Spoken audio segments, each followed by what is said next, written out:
Yay! I think your mic is just still mute. Oh no, here we go. Okay, there we go. Hello, welcome. Yep, I'm on my phone now. Is this better? It's much better. 100%. That's awesome. Awesome. Thank you so much. No, thank you for also being patient. And also just being such a champ, and being like, I'm not going to give up. You ladies are going to see my face today. So thank you. Oh, I'm thanking you for this opportunity. Now we're excited to learn a little bit more about yourself. So I think we can kind of jump in and maybe you can tell everybody watching a little bit more about you, who you are, and your book that's out. Yeah, so where I come from as a kid, I like to read, but children's stories. Then I spent way too much time in the social sciences at university, not really reading anything for fun, mostly academic stuff. Someone introduced me to Tolkien's work. I thought, yeah, I can relate. And then much later, so what happened, I lived in the UK for a while, and I was so excited. Yeah, I was so excited when I got my first job there. It was so I'm a qualified research psychologist. However, I got a role as a researcher in an IT company. And yeah, when I then got my first job, I thought, okay, first paycheck, I'm going to the mall and I'm going to do a few fun things. But it was winter at the time, and the winters are quite, cold, much more so than what I'm used to here in South Africa. So it's a mall called the Oracle. The city is called Reading, but you spell it the same as reading. Yes. Reading. Oh, cool. And it was freezing Saturday morning, and there's this bookshop, and I could smell coffee, and it smelled so good. So I was like going to get a coffee and a sandwich, and I looked through the books. I was like, many people were reading while they were having their coffee. And I picked up a book, Sword of Shannara by Terry Brooks. I thought, okay, this is so new to me, this genre, this fantasy thing. And I went back the next weekend, and then I just bought the book. I was like, I want to finish it. So then I lived in Taiwan for a while, and a friend of mine, so we were three guys who shared an apartment, foreigners, Western guys. He's Canadian, and he then introduced me to Robert Jordan's Wheel of Time. Yes. And so Jordan has a very almost long-winded way of writing. He goes into details, but once the story caught up with me, I was hooked. I was really hooked. So I recall I actually had a very small surgery with local anesthetic while I was there. And I want to take the book into the operating room, and they told me, no, you can't do that. And I was like, well, what am I going to do the whole time?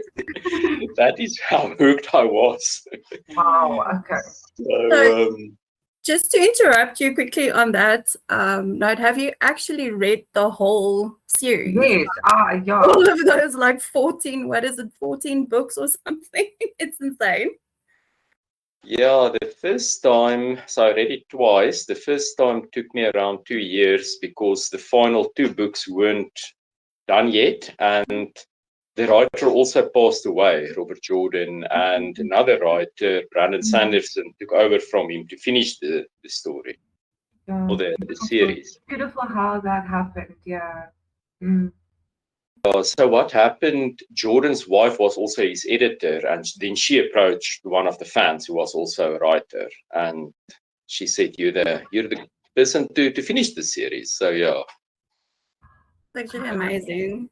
I didn't know that part. Thank you for that extra knowledge. Wow, that's beautiful.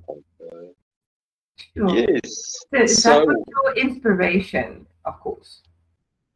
Yes, so I often asked myself, what's going to happen next? That was a recurring theme to me. What's going to happen next? Because there were so many variables that could play out.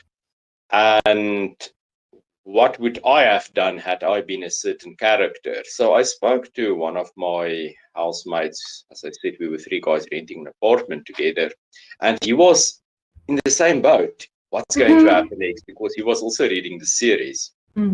Anyway, so fast forward some years, he ended up publishing his first book. And I thought, well, then I can do it as well. So, well, Jordan and Terry Brooks, they write high fantasy. You know, the magic system is very central. In my first novel, it's a very small portion thereof. I think most is very realistic. It's also this sort of medieval world, but it's for the most part quite realistic. Okay. But then there is a plot twist later on, and yeah, there's some magic that kicks in. Can you give us a little teaser? Because of course. Firstly, maybe you can tell us a little bit more of or about Valor of the Storm for those who don't know, because you did say now it is fantasy. You have a little bit of magic, so maybe you can just like give us an overview. Yes, so the world is at war, this fictional world, and well, I hope that right at the start, the reader wouldn't know who are the good guys, who are the bad guys, but that becomes apparent later. So the one faction clearly loses the war, and their situation becomes very desperate. And then there is a plot twist. They find some allies, and yes, these allies have a secret that they have been keeping since ever. Since the dawn of memory time started, yes. And well, the general of this faction that has been losing immediately sees, well, he's a young officer who suddenly is charged with command of his people, and you know, he's not really quite prepared for it. But then he realizes, well, this secret can be a particularly powerful weapon, and well, then they start employing it as a weapon. Ooh. That sounds interesting. I'm very much intrigued. Now I need to know what's the twist? What is the secret that's now going to be used as a weapon? Yes, you got me. Thank you. I've been bit. So as I mentioned, I lived in Taiwan for quite a few years, and yeah, I think I learned quite a bit, you know, from the local cultures. And it's not just one culture, it's actually a quite diverse country in itself. And of course, there's a lot of, let's call it, ancient history. So I got nice ideas there. Where was one of the first ideas when you were in Thailand? What was one of the first things that made you go, besides the coffee shop and the smells, when you were in Reading, correct? When you were in England, you were there with the coffee shop. That's where you smelled the smell. That's now you're in where Thailand. What was one of the first things there, because of the culture, because of how rich it is, it's beautiful? What was something that made you go, I want to write about that? Or that's going to be an idea in my book? One step back, it's not Thailand, it's Taiwan. Taiwan, my bad. Excuse me. Yeah, so Taiwan consists of a number of small islands to the southeast of China. And yeah, let's not go into the politics. They have a very complicated relationship with China. Regardless, so it's a very mountainous, the main island is very mountainous. And I bought a scooter and often rode up into the mountains, and there are numerous hot springs, natural hot springs in the mountains. So the cities are built usually at a lower elevation, but when you go up into the mountains, it's a lot colder. The cities are extremely hot during summer. I mean, it's this huge, you know, humidity, and it's hot, and you really feel it. Well, the moment you go up into the mountains, a different atmosphere. And what I loved about it was, especially during the winter months, when you sit in one of those hot springs and there's this mist on the mountains and you breathe in that fresh air, there's almost something mystical to it. Nice. So you kind of went from one extreme to another, going from the cold climate of the UK to the more humid climate of Taiwan. Very much so, yes. Very much But I so. think that also probably opened up a lot of, like you said, with the cultures and things like that, in terms of, and also with your psychology background. I think it must have been an interesting experience. Is there things that influenced or that you drew from and incorporated into your writing? Absolutely. So I think there are a few things. There's academic psychology, which is a river. It's 2 kilometers wide. Let's rather not comment about how deep it is, in my personal opinion. Then, while I was in the UK, I attended some lectures at the C.G. Jung Institute, which is also psychology, but it's a totally different game. There's a lot of depth to it. Now I've been reading Jung's work for a long time. So, and I think, the two cultures, when you compare, well, South Africa, at least, the way I was raised, at least, and the UK, there's a lot in common. This is typical Western culture. While in Asia, it's a different culture. And I think there's a lot of emotional intelligence to it, which I think Jung psychology has a lot more. It's closer. It's more relatable to that. So I think that definitely played a role in my writing as well. To introduce this almost intuitive component to it. That's awesome. That's interesting. Wow. It's, Yin psychology. Okay. So you spoke a little bit now about your writing and a little bit of what inspired your storytelling. What is your typical genre that you would go to in your spare time, and what are you currently reading? Yeah, I'm currently reading The Dragon Republic. It's book 2 of the Poppy Wars. So again, we're back in Asia. And what I like about the work is the writer clearly had a look at Chinese history. However, the books are entirely fictional. And so the main character, the protagonist, is from a small island Spear, which I suspect the writer she was playing on Taiwan when she wrote it. I can see a few. Yeah, it's always fun to pick that up when you notice things like that. Yeah. Yes. So yeah, I do like high fantasy. Perhaps not dragons and stuff. That's totally unrealistic. But when I read Robert Jordan's work, for instance, a lot of things make intuitive sense to me. Like this almost feels like it could happen. And that's one of the things that I try to incorporate in my own work.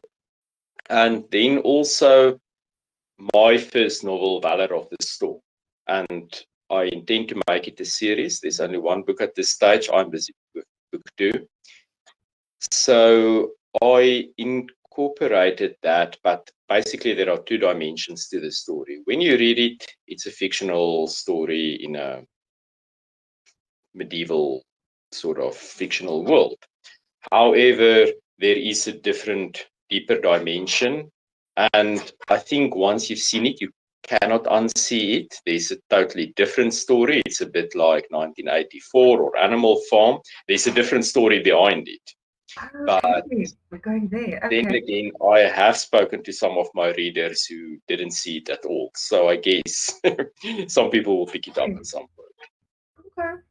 think that's the great thing, especially like with what you said with that psychology background. You're like adding a little bit of layers into your story. It's not just what you see at the surface. Yeah, speaking of Valor of the Storm, absolutely love your cover. Yeah, what inspired that? Thank you so much. Yeah, so these men are, so the story starts with these men who are on a mountain where they make their final stand, and they know the attack is coming, and they are standing between the enemy and their village. So I think I just gave away who the good guys and who the bad guys are. That's fine. So that's where it starts. And then obviously they are making allies, and again the mountains are always important. I love that. Yes. Okay, so yeah, we spoke a little bit about that. What does being part of the SA indie community mean to you? I think you have a bit of a different perspective, having traveled yeah, around. So just curious. So I think looking at you're asking about the South African community, the indie authors specifically? Community as a whole. Yeah, as a whole. Yes, as a whole, that someone that has traveled the world, experienced different cultures and stuff, and coming back to South Africa, your home, and being an author in South Africa, what does that mean to you? That is, I think so. I'm in IT. That's my day job. So it's a very left brain sort of rational approach to things. There's right and wrong. There's nothing in between. While with writing, I guess it's a matter of it's whatever you make it. The story can be whatever you make it. So in terms of South Africa, what I think we are in a fortunate position that it's also a diverse country. You know, there's diversity in terms of culture and way of thinking. So I think my work is probably relatable to a lot of people. I would like to think so. Does that answer your question? Yes, of course. I think because of your background and now what you've mentioned, yes, we have so many different cultures in this country. And I think we are quite talented as well with our writing and our storytelling. And being able to bring in your own flair, your own taste with what you've experienced. Of course, your book is going to bring that through, and your words and so forth. So I wanted to ask, when you are sitting in that moment, when you were sitting in that wonderful bath and you were watching how the steam goes over and you're breathing in that air,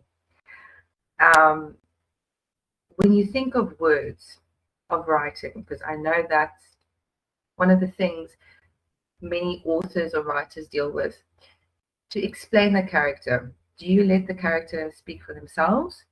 Do you feel the character when you were sitting in those baths? Yes. Do you let the character feel themselves, or do you make it up as you go? So I think it is important to become the character. Okay. I listened to an actor some years ago, and she said you must really become that character. You must become who you are in a movie. And that is the part where it becomes intuitive and natural, obviously, to people watching the movie. So in my case now, obviously, I cannot relate in the same way. Let's say one of my main characters is an older lady. I can't relate to her, you know, in the same way as I may relate to one of the soldiers. But then again, you're trying to become that character while you write. How did you become the old lady? I need to know now. How did you do research? Did you go to an old age home and chilled with some elderly woman to get the feel, or did you just say, I think this would be me if I was an elderly woman? This is how I would be. personalities differ, of course. Okay. And one older lady and the next one will not necessarily be the same Of person. course not. No. And this one carries a lot of responsibility in her community. So obviously she has a certain role to step into. So yes, I really tried to become her while I wrote from her standpoint. I love it. I've actually That's a good one. been reading about that, so that's a good one. And I guess personal experience, played a big role. So during COVID, we had this ban on alcohol. Now I'm not really a drinker. Yeah, but- However, I decided I will decide whether I have alcohol or not. Yeah. So I got a kit and I brewed my own beer. And it came out really nicely. I think I made Well done. beer. So I bought these little kegs, so 5-liter kegs. And my wife and I went to her parents the one day, and well, the two ladies had a taste and they continued chatting.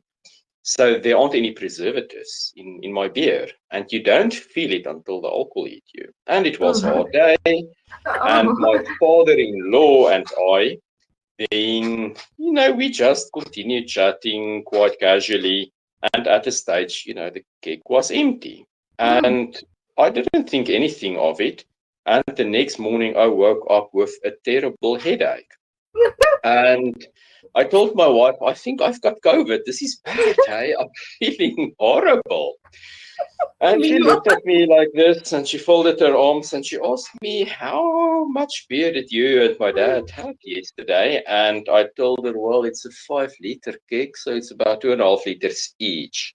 So this is one of the things that happens to the main protagonist in my book as well. He has a girlfriend and he blames his headache on the fresh mountain air, and she's a little disgusted with him. So, yeah. I think that is brilliant. That is brilliant. I love that. So you did mention a little bit earlier that you are busy working on the second book in the series. So is it a follow-up series? Is it standalone books? If you tell us anything about book 2, are you going to be spoiling book 1? Not at all. Okay. So book 1 really starts with the main plot.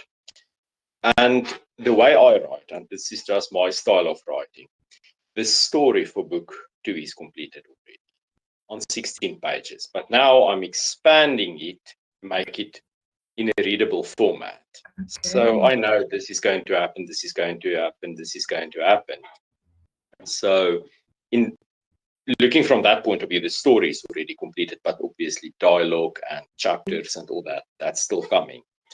So yes, the protagonist and his people are suffering very devastating losses in book 1.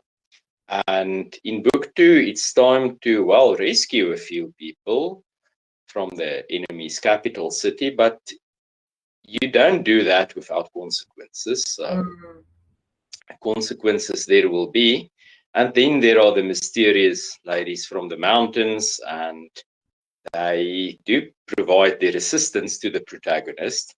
But as I said, if you pull a stunt like that, there are consequences, and eventually that leads to open war. So yeah, that's book 2. There's going to be a lot of action. So on that topic, what would you want your readers then to feel from book 1 and book 2? What would you want them to feel from your books that's coming? So I think there are 2 things. First of all, the characters. I think I want my readers to relate to the characters. And obviously in any book or any story, you will like some characters more than others. You will relate more to others, to some than to others. So I think that's very important. My characters, I want them to be relatable. So that's one part of it. The other is, of course, the story needs to be relatable. So, and there are different things that different people, again, will relate to. So I think that is important. If you like Robert Jordan's work, if you like the Hunger Games, for instance, where you're fighting against some evil antagonist, I do think you will like my story. So I think that's what I really want to create for my readers. It's relatability. Yes, definitely. So if it had to be a movie, your books, what movie would it be?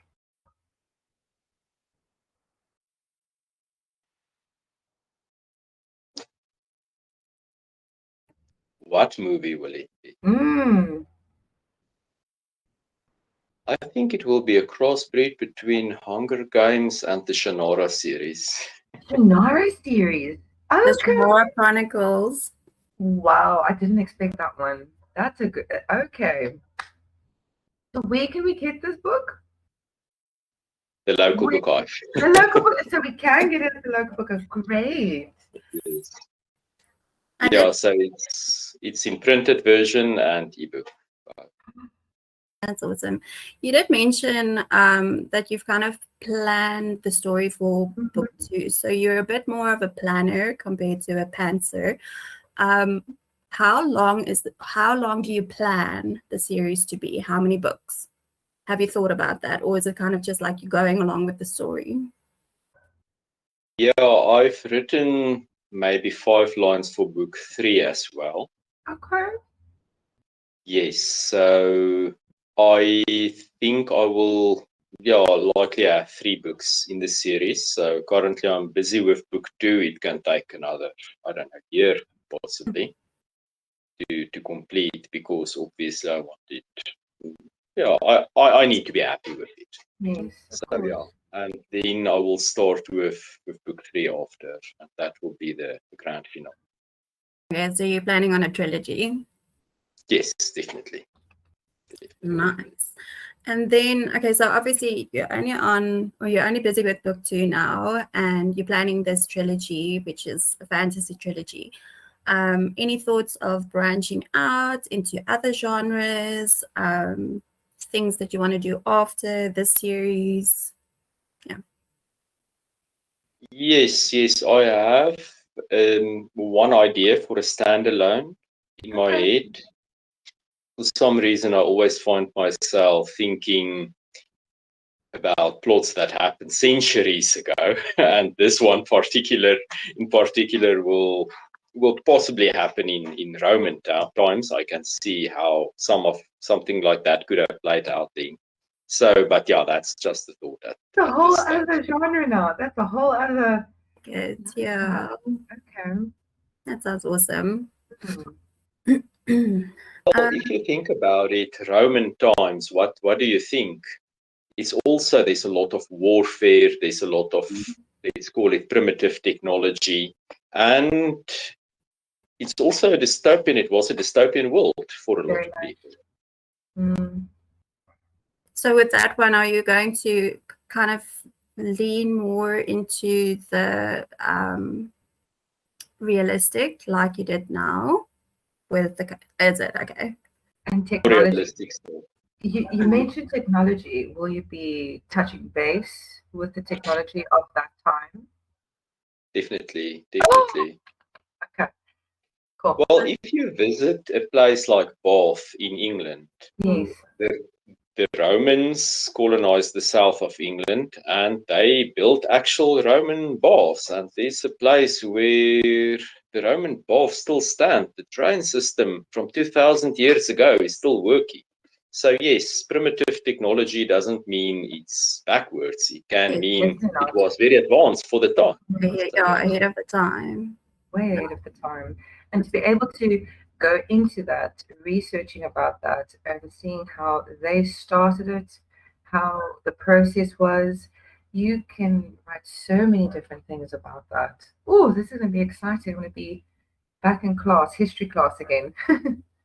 And I think that's important actually to do some research about your plot, your setting, the world that the story happens, because people who have context of, let's say, Roman times will read with a very critical eye and even point out, okay, but that's factually not correct. Well, if you can write it, make it factually correct, and I tried that in Valor of the Storm as well, then I think people, again, those who have knowledge of the whole setting will be able to relate. I think that's completely, and then they feel even more connected to the author because the reader can pick up that you took the time to research this specific topic.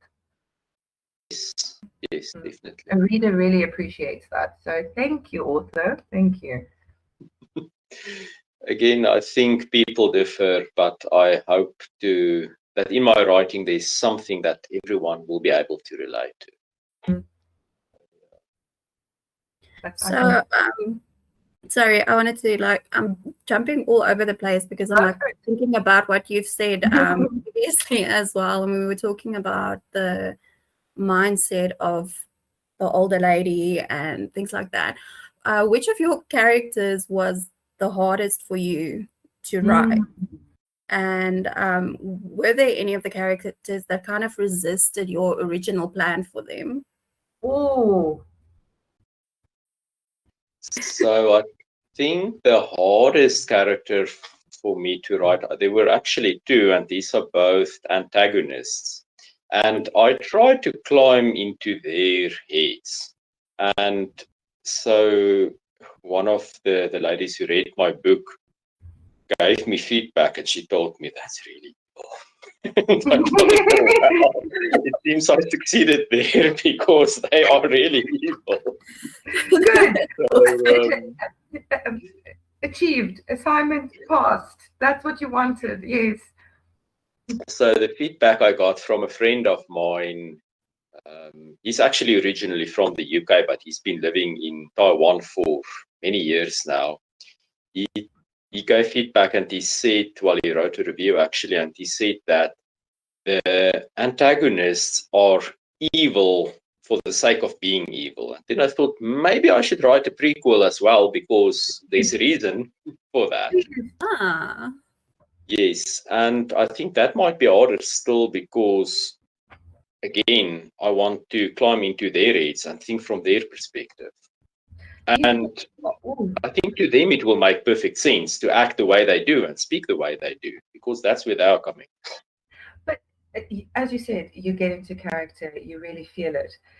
Now, to get into those kind of characters, don't you feel for yourself you become, not saying that you are, but you need to become evil? So do you feel afterwards you need a little bit of a break, maybe a beer that you've something made, good. something to feel good again? Because I can only imagine after writing that emotion, that rage afterwards, you'll need a little bit of a kumbaya moment after writing so deeply. So obviously the protagonist responds to that. Okay. And I can feel how annoyed, how amazed in a negative sense the protagonist is, like, really, so yeah, I'm trying to feel both sides of the coin, and then it becomes easier, I guess, because the one almost understands how the other thinks. Oh, that's an interesting one. I love that. Well, I mean, they've been fighting each other for a long time, so in a way they almost develop a sense of understanding. Yeah, no, that's cool. I think what was the weirdest or the most surprising thing that you had to research while writing Valor of the Storm? I give away what my magic system is. Okay. No, don't do that. Don't do that. Okay, so that was the weirdest thing that you had to research, was the magic system. Okay. How it works. Okay. And then So before we end off, I'm going to throw it at you now so that you kind of have a second to prepare, and then I'll ask something else. But I would love for you to maybe read us one of your favorite paragraphs or a page at the end. So that's why I'm giving it to you now, so you can kind of look for it. While you're doing that, I thought maybe what I wanted to know is, what is your ideal writing environment? Like, when are you in the zone when you're writing? Not a morning person at all. So I do it in the evenings, often after work, sometimes on Saturdays, weekends. But yeah, I tend to spend maybe an hour, in the evenings. But I also need to be in the right mind space, I guess, for, so that as I said, I want to become the character I'm writing, and there's a lot of energy going into it. Oh, of course, definitely. That's something, I guess, any writer You can't force the writing. It needs to just flow. As you said, with your third book, you've only written a few sentences. You need to feel it, and you have to become evil and sometimes an old lady. So switching those roles as well takes a lot out of the person too. So I understand that one. Sometimes a young man who suddenly needs to take command of an army that's been decimated. That's heavy on a young soul. Very Yeah. So, what is one writing rule or piece of advice that you firmly believe in, and what's one that you think it's actually made to be broken? I think it is important to write, say, a chapter and revisit it after a month or 3 months. What I prefer to do is during that time span, to go away for a weekend and come back with different headspace and look at it again and ask myself, does this still make sense? Is this still relatable? Does my story overall still make sense? And I did the same once my novel was completed.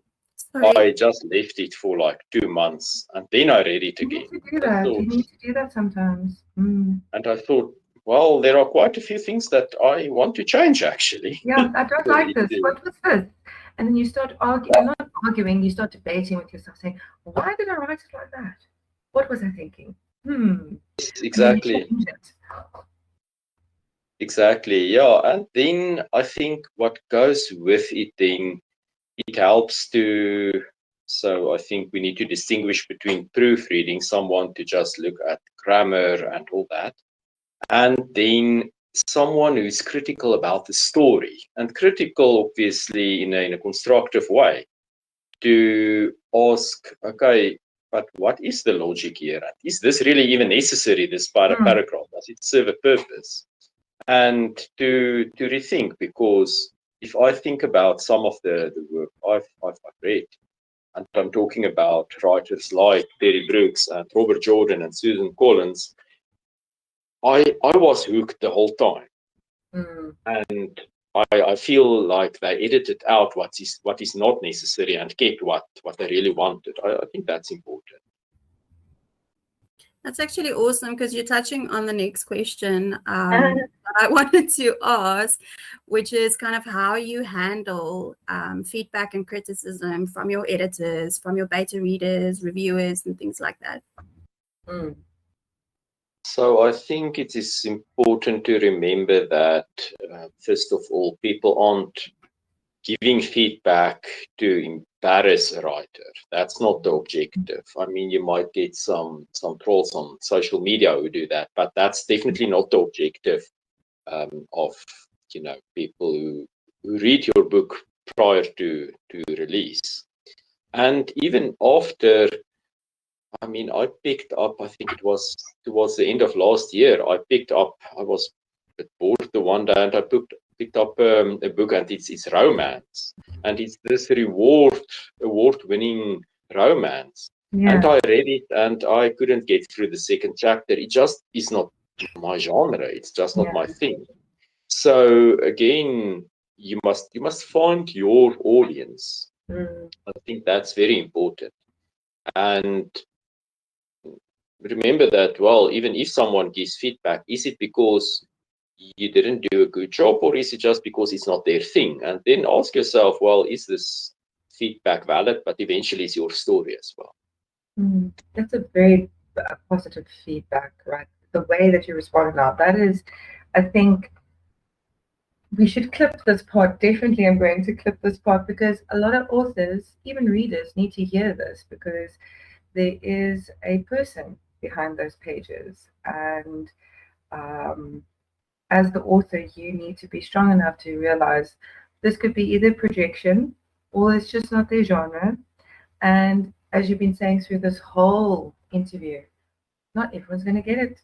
I hope it's relatable, but at the end of the day, people's going to people. And you have a very positive mindset towards life. I can feel that it's very infectious, so thank you. Yeah, it's a very, very good response. Thank you so much. Yeah, sorry. Yeah. No, sorry, I just wanted to say I've muted myself because of the noise in the background. Your little gremlins. My little gremlins, I'm so sorry. Yeah, you wanted to say something, and I think when you're done, then yeah, you can read us the piece you would like. I'll do that right now. So the book starts. It was well before dawn, but Voltas knew that he had to act quickly to exploit the terrain. Once discovered, he and his men will become easy targets for the rabble on the hill that called themselves soldiers. Sure, they were really deadly with those bows and managed to keep this war going for many years, but he could not think of them as anything but rabble. They lacked the reputation of a real army. They were armed with primitive bows. They should have known not to fight this war, and of course, they lacked the official status of an army. These were a bunch of infidels who should have been put in line a long time ago. Those men had to be fools to resist, and it seemed that they even imagined that they served some sort of cause, while the only cause to serve was, naturally, hand in hand with the council. I think that was a good one to include because it kind of like, I don't know, sprinkles that little bit of yeah, no. I need more cookie, please. Wait, I need another refill of coffee. You just gave enough. Naughty. Yeah, no, I think it's a good one to open it. Well, to read the opening few sentences. So that was great. But yeah, Frederick, I think thank you so much for coming on today, for sharing a little bit about yourself, about your story. I know I personally can't wait to pick it up. Definitely going to the top of my TBR, and looking forward to see what you've got coming up next. Thank you for letting us learn more about you as well. Your different experiences of culture and traveling the world and incorporating that in your books, and just telling us more about you. Thank you. Thank you so much, and thank you for the opportunity to be part of this community. Yes. And if anybody missed it, the books are available at the local book archive, so go check them out. Yeah. Have a beautiful Saturday all, and thank you. Yes, have a great one. Thanks so much. Thank you, and you.